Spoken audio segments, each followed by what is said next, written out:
భారతదేశం యొక్క అవసరం మాకు చాలా ఉంది అని ఎవరు అంటున్నారంటే ఐక్యరాజ్య సమితికి చెందినటువంటి ప్రధాన కార్యదర్శి ఈ ఆంటోనియో గుటెరస్.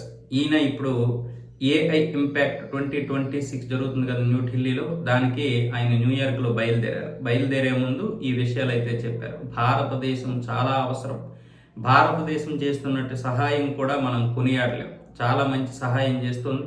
అలాగే భారత్ లాంటి అభివృద్ధి చెందుతున్నటువంటి దేశాలన్నీ కూడా ఇప్పుడు ఐక్యరాజ్య సమితికి చాలా కీలకం. ఇక్కడ కేవలం 5-6 దేశాలనేగా 193 దేశాలకి ఐరాస ప్రాతినిధ్యం వహిస్తుంది. కాకపోతే ఈ భద్రతా మండలి కొన్ని దేశాల చేతుల్లో ఉండడం వల్ల తీవ్రమైనటువంటి నష్టం ఏర్పడుతుంది ఐరాసకి. దానివల్ల ఐరాస మాట పడాల్సి వస్తుంది ప్రపంచ దేశాల ముందు. వాస్తవానికి ఈ భద్రతా మండలి దేశాలు కూడా పెరగాలి.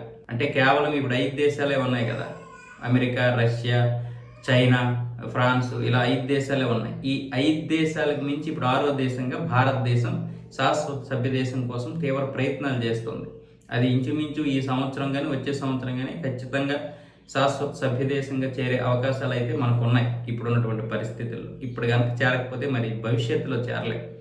అందుకే తీవ్ర ప్రయత్నాలు చేస్తుంది భారత్. అందుకే ఆయన కూడా పీటీఐకి ఇచ్చినటువంటి ఇంటర్వ్యూలో భారతదేశాన్ని నొక్కి చెప్పారు. ఇప్పుడు ఏఐ ఇంపాక్ట్ 2026కి వస్తున్నారు ఆయన. ఇప్పుడు ఇది ప్రపంచవ్యాప్తంగా కూడా చర్చనీయాంశం అవుతుంది ఈ ఇంపాక్ట్ అనేది. ఇంతవరకు అంటే మనం ఏర్పాటు చేసినటువంటి అతిపెద్ద ఏఐ ఇంపాక్ట్ ఇదే. అంటే ఇటువైపు సౌత్లో ఎక్కడ కూడా ఇంతవరకు ఎవరు కూడా ఇలాంటి ఒక ఇది ఏర్పాటు చేయలేదు ఏఐకి సంబంధించి. ఇది చాలా పెద్దది. దాదాపు 10,000 మంది సిబ్బందిని ఇక్కడ సెక్యూరిటీ కూడా ఏర్పాటు చేశారు. అనేక వేల మంది ఇక్కడికి వస్తున్నారు ప్రపంచ దేశాల నుంచి. దీన్ని అంతటినీ కూడా గమనిస్తున్నారు. కాబట్టి ఇప్పటికే ఫ్రాన్స్ అధ్యక్షుడు మెక్రాన్ వచ్చేసాడు ఆల్రెడీ. ఇప్పుడు ఆయన ముంబైలో ఉన్నాడు. ముంబై నుంచి ఢిల్లీ వెళ్ళి అక్కడ పాల్గొంటాడు. సో అక్కడికి వెళ్ళిన తర్వాత రఫేల్ యుద్ధానికి సంబంధించినటువంటి డీల్ కూడా జరగబోతుంది. అయితే ఇప్పుడు ఆంటోనీ ఏమంటున్నారంటే ప్రపంచవ్యాప్తంగా చాలా దేశాల్లో ఐరాస నిర్వహిస్తున్న పీస్ కీపింగ్ మిషన్లో అత్యధికంగా 5,000 మంది భారత భద్రతా సిబ్బంది ఉన్నారని తెలిపారు.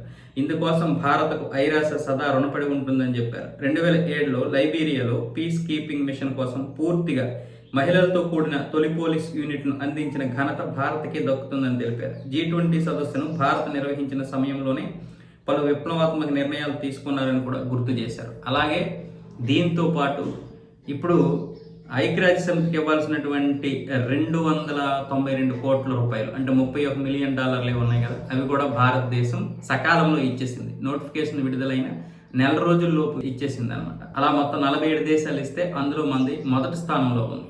అంటే ఐక్యరాజ్య సమితికి ఇలాగే కావాలి, తొందరగా ఇచ్చేస్తే వాళ్ళ యొక్క ఆ నిధుల్ని వాళ్ళు సకాలంలో వినియోగిస్తారు. ఎందుకంటే ఐక్యరాజ్య సమితికి దాదాపు కొన్ని వేల కోట్లు కావాలి, సంవత్సరానికి 30,000 కోట్లు కావాలి ప్రపంచ దేశాల నుంచి. అలా అమెరికా సకాలంలో ఇవ్వదు, చైనా కూడా సకాలంలో ఇవ్వదు.